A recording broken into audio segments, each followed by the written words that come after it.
In 1932, Australia went to war, not against a foreign power, but against a flock of flightless birds. Yes, you heard that right. The enemy was the emu. And the result? A victory for the Earths. This is the story of the Great Emu War. After World War I, returning Australian soldiers were granted farmland in Western Australia, a fresh start, until 20,000 emus descended onto their fields, flattening crops like living steamrollers. Desperate farmers pleaded for help, and the government answered with military force. Armed with Lewis machine guns, soldiers launched Operation Emu Eradication, hoping to defend Australian agriculture with firepower.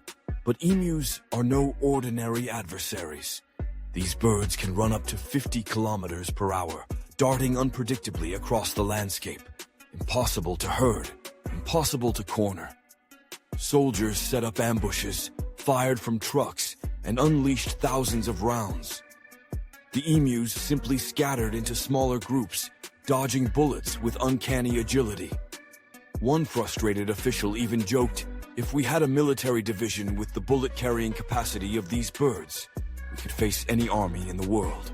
After weeks of embarrassment, the military had managed to eliminate only a fraction of the birds, around 1,000 out of 20,000. The mission was deemed a spectacular failure, and the army withdrew in defeat. The emus remained, unbothered and undefeated, while the Australian press poked fun at what they called a most disastrous war effort. The legacy of the Emu War lives on as a national joke, and eventually an internet meme.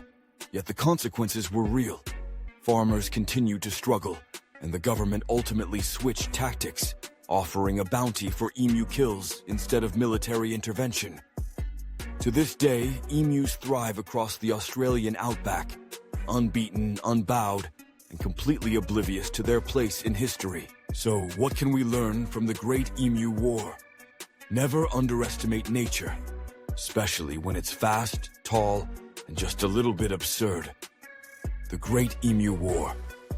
Australia's strangest defeat, and a feathered reminder that sometimes the underdog wins.